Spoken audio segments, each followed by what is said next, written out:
Pendidikan Anti Korupsi. Materi ini akan saya sampaikan oleh saya sendiri. Nama saya Syahendra Zafira dengan NPM 2314131050. Istilah korupsi berasal dari bahasa Latin yakni corruptio. Dalam bahasa Inggris adalah corruption atau korup. Dalam bahasa Prancis disebut corruption dan dalam bahasa Belanda disebut dengan korupsi. Dari bahasa Belanda itulah lahir dan diterjemahkan dalam bahasa Indonesia dengan kata korupsi. Korupsi adalah perbuatan yang buruk, seperti penggelapan uang, penerimaan uang sogok, dan sebagainya. Ada beberapa teori penyebab terjadinya korupsi yang pada intinya terbagi atas faktor eksternal dan faktor internal. Faktor eksternal merupakan penyebab orang melakukan korupsi atas dorongan atau pengaruh pihak luar atau lingkungan. Faktor internal merupakan faktor yang datangnya dari diri sendiri atau individu. Faktor internal sangat ditentukan oleh kuat tidaknya nilai-nilai anti korupsi yang tertanam dalam diri setiap individu. Oleh karena itu, perlu ditanamkan nilai-nilai anti korupsi yang diharapkan menumbuhkan budaya anti korupsi yang termasuk di lingkungan kerja. Adapun nilai-nilai anti korupsi oleh KPK. Yang pertama, jujur, yaitu lurus hati, tidak berbohong, dan tidak curang.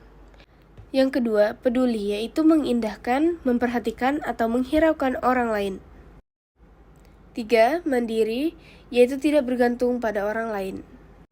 4. Disiplin, taat terhadap peraturan baik yang tertulis maupun tidak tertulis. 5. Tanggung jawab, siap menanggung akibat dari perbuatan yang dilakukan atau tidak buang badan. 6. Kerja keras, gigih dan fokus dalam melakukan sesuatu dan tidak asal-asalan. 7. Sederhana, bersahaja dan tidak berlebih-lebihan. 8. Berani, mantap hati dan percaya diri, tidak gentar dalam menghadapi bahaya, kesulitan, dan sebagainya. 9. Adil, berlaku sepatutnya dan tidak sewenang-wenang. Adapun jenis-jenis dari korupsi itu sendiri yaitu penyuapan, pencurian, penipuan, pemerasan, dan pilih kasih. Selain memegang teguh kedua nilai-nilai tersebut dalam diri sendiri, kita juga perlu memperhatikan hal-hal kecil yang ada pada sekitar kita dan mengubah menjadi hal yang lebih baik lagi. Adapun cara mencegah korupsi dari diri sendiri. Yang pertama, hidup sesuai kemampuan. Salah satu hal yang mendorong kita melakukan korupsi karena seringnya kita tidak merasa cukup dan bergaya hidup yang tidak wajar atau melebihi dari kemampuan kita. Jangan banyak membandingkan diri sendiri dengan orang lain. 2. Mengatur manajemen waktu. Disiplin waktu dalam menjalani kegiatan sehari-hari dapat membuat perencanaan kegiatan harian akan berjalan dengan lancar dan tepat waktu, sehingga dapat mengurangi korupsi dalam hal waktu. 3. Fokus kepada kinerja dan tanggung jawab pribadi. Selesaikan segala pekerjaan dengan baik dan sesuai dengan kesepakatan atau aturan yang ada. Dengan hal itu, kita tidak akan meleset dari aturan tersebut sehingga dapat meminimalkan korupsi. 4. Mengatur pengeluaran. Catat pengeluaran sehari-hari dan bedakan pengeluaran tersebut berdasarkan kebutuhan dan keinginan. Upayakan kebutuhan dapat tercukupi terlebih dahulu, baru jika masih ada sisa, bisa digunakan untuk keinginan. Hal ini berhubungan dengan gaya hidup yang sederhana. 5. Selalu bersyukur. Bersyukur apa yang kita miliki dan bersyukur dengan apa yang telah kita raih hari ini dapat mencegah tindakan korupsi.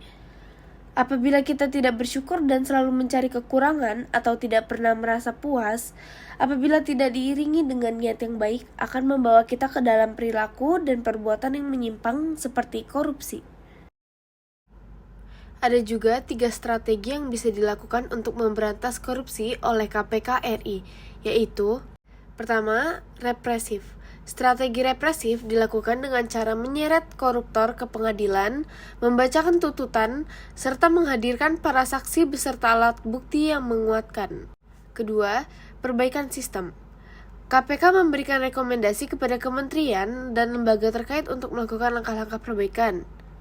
Strategi ini juga melalui penataan layanan publik melalui koordinasi dan supervisi pencegahan, serta mendorong transparansi penyelenggara negara. Yang ketiga, edukasi dan kampanye.